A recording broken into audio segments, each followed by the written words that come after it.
opere di Dio sono così e nascono che sembrano perdenti.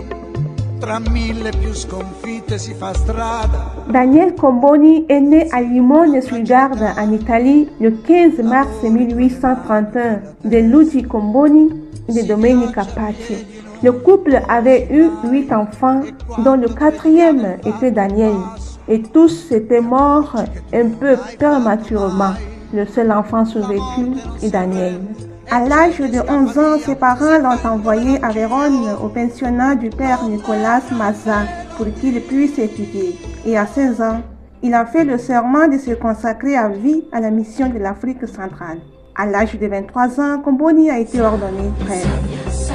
Le 10 septembre 1857, Daniel Comboni participe à une expédition missionnaire de Don Mazza. Ils avaient passé 4 mois à traverser le désert pour atteindre Khartoum, la capitale du Soudan. Et le 14 février 1858, ils étaient arrivés à la mission de la Sainte-Croix. Bientôt, les difficultés commencent à surgir. Le 25 mars 1858, Don François Olivoni meurt. Avant de mourir, il avait demandé aux autres de ne pas quitter la mission. Daniel Comboni renouvela sa promesse et sa devise sera désormais ou Négritia ou la mort. La première expérience en Afrique s'était révélée être un véritable échec, mort, maladie et beaucoup d'autres difficultés. Ce n'était qu'un an après leur arrivée en Afrique que les missionnaires avaient dû quitter la mission de la Sainte-Croix pour rentrer en Italie. Mais Daniel Comboni pense toujours à la mission. Il voyait que le missionnaire européen en Afrique centrale meurt et que l'Africain amené en Europe perd ses racines. Alors quoi faire? Le 15 septembre 1864, alors qu'il prie sur la tombe de Saint-Pierre à Rome, il était inspiré pour écrire le plan pour la régénération de l'Afrique. L'idée de base de ce document est sauver l'Afrique par l'Afrique. Il a présenté son plan au cardinal Barnabo, préfet de la Sacrée Congrégation de la propagation de la foi, et au pape Pie IX. C'est ce cardinal qu'il avait conseillé pour la fondation d'un institut missionnaire. Le 1er juin 1867, Comboni a fondé l'Institut pour les missions africaines, aujourd'hui les missionnaires comboniens. Le 29 novembre 1867, il navigue de Marseille au Caire avec 3 religieux de l'ordre de Saint-Camille, 3 sœurs de Saint-Joseph de l'Apparition et 16 jeunes filles africaines.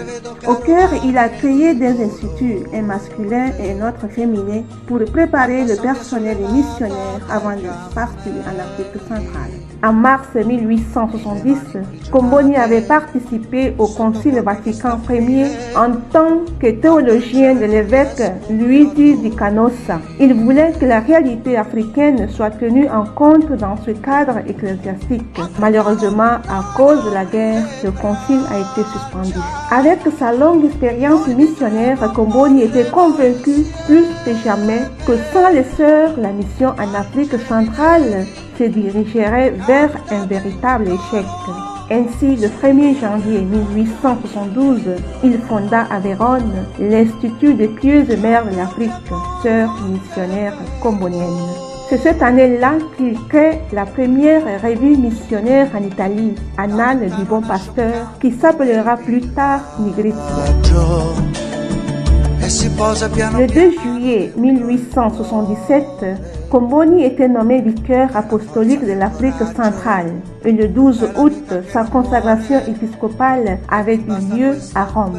Le 15 décembre, il quitte Naples avec 3 prêtres, 6 frères et 5 sœurs missionnaires comboniennes. C'étaient les premières. Elles étaient Teresa Grigorini, Marietta Caspi, Maria Giuseppa Scandola, Vittoria Paganini et Concetta Corsi. L'année suivante, il y avait une grande famine dans toute la zone de la mission et les dernières religieuses de Saint-Joseph de l'Apparition se retirent de la mission de Khartoum. Ils avaient travaillé avec Comboni pendant 12 ans.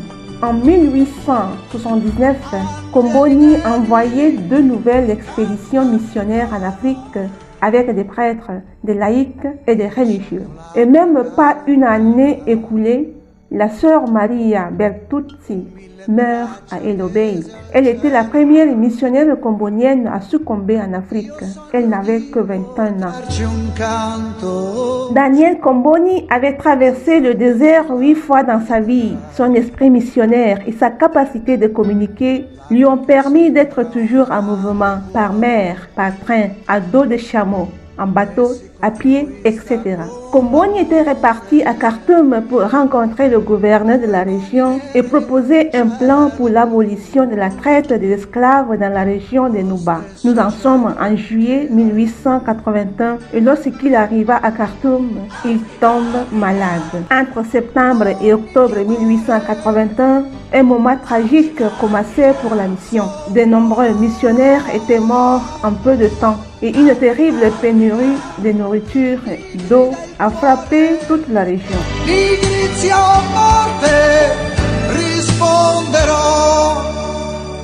Le 5 octobre, Comboni était attaqué par des violentes fièvres et quelques jours plus tard, le 9 octobre, son vicaire général, Don Francaro, meurt.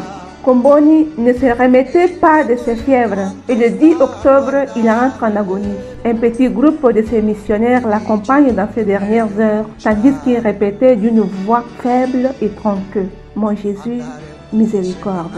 À 10 heures du soir, Daniel Comboni meurt d'épuisement, de croix et de fièvre. Il n'avait que 50 ans. Dans sa dernière lettre au père Giuseppe Sembianti le 4 octobre 1881, Comboni avait écrit « Que cela arrive autant que Dieu le veut. Dieu n'abandonne jamais ceux qui lui font confiance. Il est le protecteur de l'innocence et le vainqueur de la justice.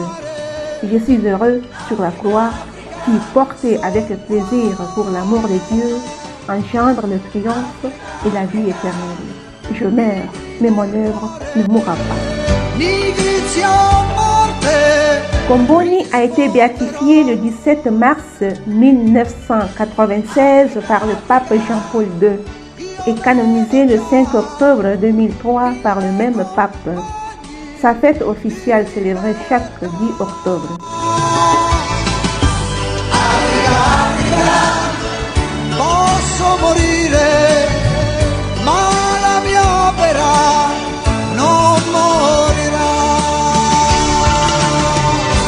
Africa, Africa,